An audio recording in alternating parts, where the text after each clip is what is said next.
Assalamualaikum warahmatullahi wabarakatuh. Salam sejahtera bagi kita semua. Selamat siang saudara-saudara semua. Selamat berjumpa kembali dalam bincang siang yang diselenggarakan DPC Pradi Ungaran.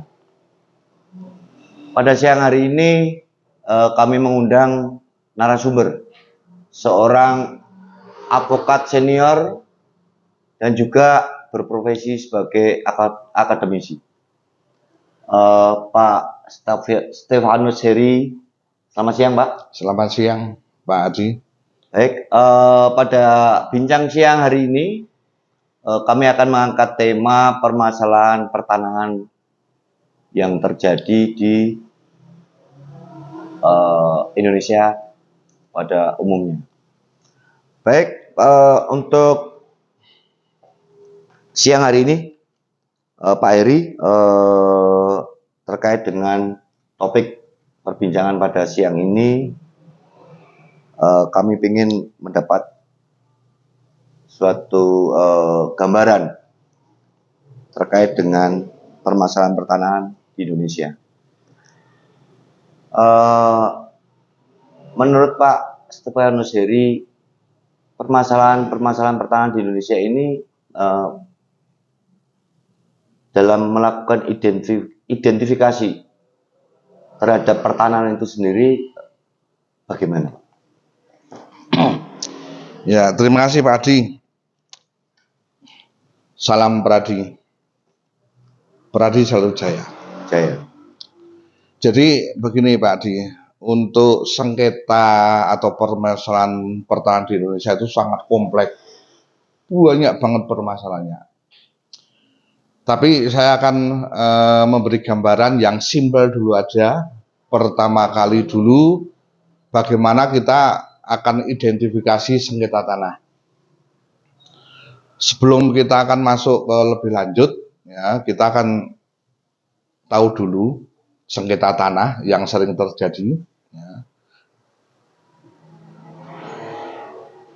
Satu, tentang tanah. Kita harus tahu dulu mengenai tanah yang disengketakan itu jenisnya tanah yasan, ya, atau tanah adat, atau tanah negara. Karena dari kedua jenis tanah ini, nanti kita akan bisa menganalisa permasalahan yang ada itu beda-beda. Kalau kita menemukan sengketa tanah yang sudah berwujud sertifikat, kita akan lihat dulu jenis tanahnya itu tanah yasan atau tanah negara. Karena ini sumbernya berbeda. Ini yang sering banyak dilupakan atau mungkin bahkan tidak tahu bagaimana kita menggali permasalahan yang ada. Kalau tanah itu tanah yasan, ini waktu pendaftaran tanah pertama kalinya itu berupa konversi atau pengakuan hak. Berarti kita akan melihat, ya, di halaman pertama sertifikat itu ada nomor sertifikat, nama pemiliknya, kemudian data persil, penggabungan atau pemisahan, ada luas tanah di situ, itu data yuridisnya tentang tanah itu ada di situ. Sehingga dari sini kita akan tahu kalau itu tanah konversi, maka kita akan ke desa untuk cek desanya, asal muasal dari tanah tersebut, persil nomor berapa, luasnya berapa, itu ada di desanya. Tapi kalau tanah yang ada di sertifikat itu merupakan tanah negara, berarti ini tanah dari pemberian hak. Maka kita cek warkahnya itu ada di kantor pertanahan. Jelas kalau tanah negara tidak mungkin ada di desa. Ini yang harus kita pahami. Banyak yang tidak tahu di sini. Gimana saya akan menggali informasi asal muasal tanah. Kalau tanah hiasan berarti kita ke desa, ke desa.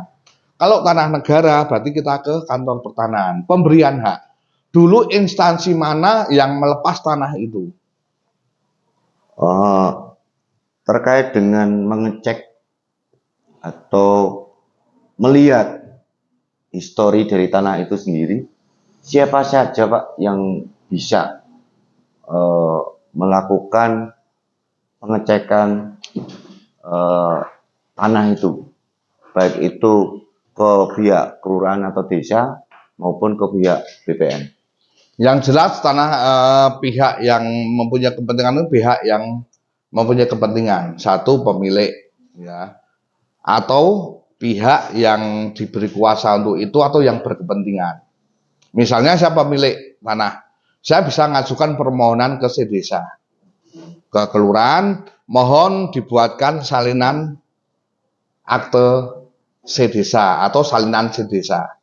Di dalam buku besar, ya, nanti di situ ada kronologisnya, ada tanah desa, nomor parcel dan sebagainya. Nanti akan dibuatkan oleh kepala kelurahan salinan desanya di situ. Kalau di pertanian kita ajukan kepada kantah setempat ya untuk cek and berkas. Ini tergantung permasalahan yang mau bagaimana. Karena apa? Pernah saya nangani sebuah kasus, sudah sertifikat tanah hiasan, ya, orang beli tanah tersebut sudah sertifikat, dicekkan, sudah sah, lewat PPAT, sudah balik nama, tiba-tiba di perjalanan ada gugatan. Pihak lain yang mendaku bahwa sertifikat itu tidak sah. Dia mendaku bahwa tanah yang ada dalam sertifikat itu tanahnya yang bersangkutan. Sedangkan kalau kita lihat di dalam sertifikat itu, orang ini yang mendaku tidak ada namanya sekali. Nah, kemudian saya ke kantor pertanahan untuk cek, memang betul pihak ketiga itu punya desa di situ.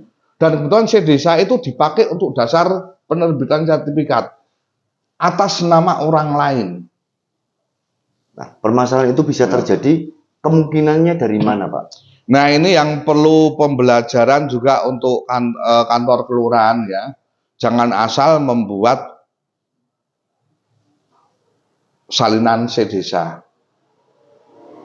Jangan asal membuat istilahnya ya keterangan kepemilikan tanah tentang perorangan. Harus mengacu desanya. Banyak kasus yang melibatkan dari unsur kelurahan ataupun manapun yang kemudian ternyata itu memang tidak benar seperti itu. Berarti itu bisa menimbulkan potensi adanya sertifikat ganda, betul, ataupun betul. terjadinya tumpang tindih sertifikat. Betul, apalagi kalau ada pemekaran desa itu yang sering terjadi seperti itu. Beberapa kali kasus seperti itu. Nah, untuk antisipasi, Pak, antisipasi terhadap potensi terjadinya sertifikat ganda maupun tumpang tindih sertifikat yang sering terjadi di masyarakat, kalau menurut Bapak selaku praktisi hukum, sekaligus juga sebagai seorang akademisi, hal apa saja yang perlu diperhatikan, baik itu aparat desa maupun bagi pemilik tanah yang pada saat itu menguasai. Karena kemungkinan kan sering terjadi tanah yang sudah ditempatin tapi ternyata sudah disertifikatkan atas nama orang lain. Nah, ini kiat-kiat apa saja, Pak? Kalau tentang penguasaan pemilikan tanah yang kemudian kok disertifikatkan oleh orang lain, ini memang terjadi, pernah terjadi, tapi memang jarang juga. Jadi kalau ada saya selaku pemilik tanah, bagaimana untuk mengamankan, misalnya ya, Kalau mau pinjam uang, ya harus melalui ke pihak perbankan yang benar, artinya yang resmi. Karena di situ nanti ada protap bagaimana cara menjaminkan sertifikat secara benar. Karena sering terjadi seseorang butuh uang, dia jaminkan kepada perorangan, dia tidak membaca secara detail, pikirannya hanya yang penting aku duit, dia asal tanda tangan. Di notaris lagi. Nah, Ya, ternyata di situ adalah jual beli. baik. Kalau itu kemungkinan yang Pak Heri tadi sampaikan, kemungkinan kalau tanah tersebut sudah mempunyai sertifikat, kemungkinan itu mungkin yang saat ini sering terjadi di masyarakat. Jadi beralihnya hak kepemilikan suatu tanah yang sudah bersertifikat karena utang piutang. Tapi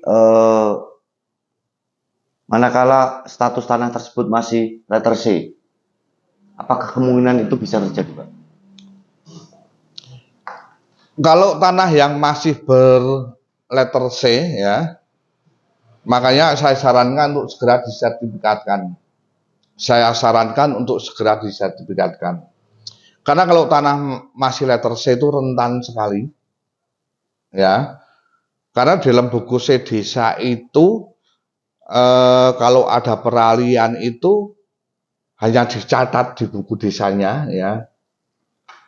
Itu pun kalau dulu hanya pakai pensil. Sebenarnya aturan sekarang itu tidak boleh. Kalau jual beli peralihan hak atas tanah melalui pejabat yang berwenang, yaitu PPAT setempat. Ya. Jadi kalau seseorang masih mempunyai C desa, saya sarankan untuk segera disertifikatkan. Sekarang murah kok. Ada sertifikat pemutihan, ada PTSL, itu murah sekali. Kemungkinan terjadinya permasalahan yang tadi seperti Pak Eri jelaskan di depan tadi, manakala itu sertifikat sangat mudah, mungkin dengan iming-iming uang dan segala macam. Tapi yang tadi saya tanyakan, tanah yang masih dengan status letter C ini sebagai jaminan utang, itu kemungkinan bisa nggak terjadi, Pak? Atau mungkin itu melibatkan oknum atau apa? Mungkin menurut pandangan dari Pak Eri. Kalau masih C desa untuk jaminan hutang itu tidak bisa sebenarnya. Kalau di bank, ya harus diproses sertifikat dulu. Memang kalau itu di bank, tapi yang terjadi di masyarakat pada umumnya sekarang ini yang banyak itu kan banyak juga boleh dibilang rentenir-rentenir yang berkeliaran. Nah, kemungkinan ini ada nggak celah terhadap hilangnya hak atas tanah tadi karena utang piutang? Bisa juga, bisa terjadi, ya. Sebenarnya utang piutang itu tidak bisa otomatis sebagai dasar untuk peralihan hak atas nama itu tidak bisa.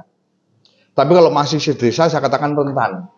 Dia ada kerjasama dengan pihak orang dalam, C desanya kemudian diganti. Kemudian keluarlah C desa baru yang kemudian untuk disertifikatkan. Berarti itu dalam kata lain pasti melibatkan oknum dari pasti desa. Dan ini akan timbul permasalahan sengketa baik perdata maupun pidana. Karena apa? Mengganti C desa itu tanpa dasar tidak diizinkan. Itu kan juga pemalsuan. Itu sering terjadi. C desanya masih ada, tiba-tiba ada. Saya katakan tadi, ada sertifikat baru, C desa yang sama, tetapi orangnya berbeda. Itu sering terjadi. Itu sering terjadi. Baik, Pak Eri.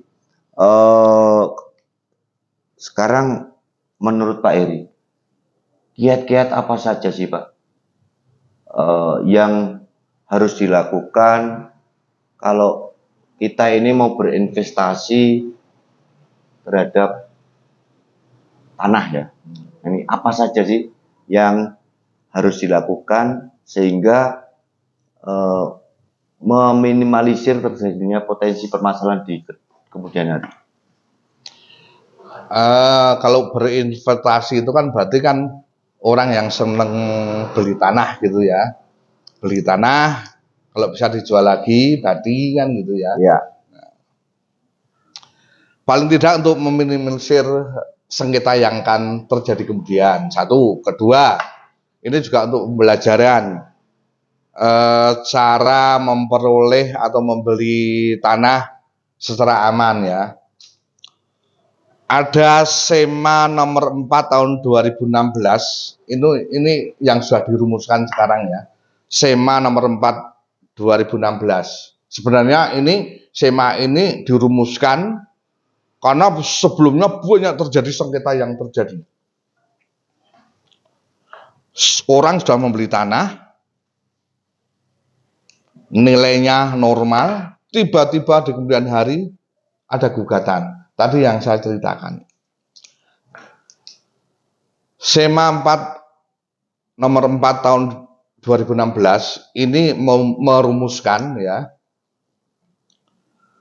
pembeli yang beretikat baik. Pembeli yang beretikat baik. Jadi di situ dikatakan bahwa seorang pembeli yang beretikat baik harus dilindungi hukum. Harus dilindungi hukum. Satu, jual beli peralihan haknya harus melalui pejabat yang berwenang. Karena kalau melalui pejabat yang berwenang, PPAT di sini sebelum dilakukan akte jual beli, ya, PPAT harus ngecek dulu di kantor pertanahan, minta stempel sah tidaknya. Oh, tercatat benar.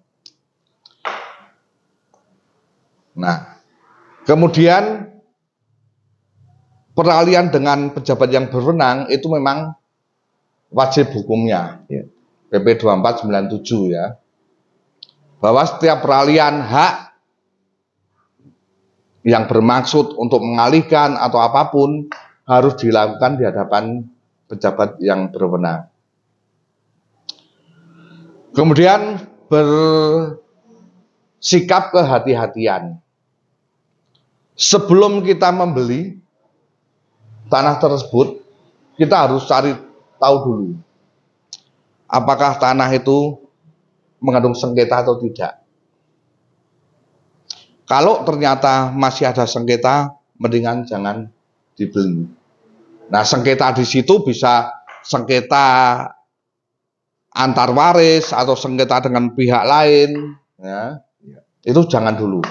Kedua, tanah itu dijaminkan atau tidak Dalam proses adil. Nah, kalau itu masih dalam pihak penjaminan, ya, itu mendingan jangan. Toh kalaupun dilaksanakan juga tidak akan bisa. Apalagi kalau dijaminkan ke pihak perbankan. Sertifikatnya kan mesti dimasukkan di situ. Nah, paling tidak yang namanya melalui pejabat yang berwenang, sifat kehati-hatian kayak gitu, sudah memenuhi unsur 1338 KUH Perdata, pasal 3, beretikat baik namanya. Ya. Kalau pembeli beretikat baik, pasal 1338, maka harus dilindungi oleh hukum. Nah, walaupun seperti itu ya, masih juga sering terjadi kebocoran sengketa tanah. Yang barusan saya tangani di daerah Ungaran seperti itu.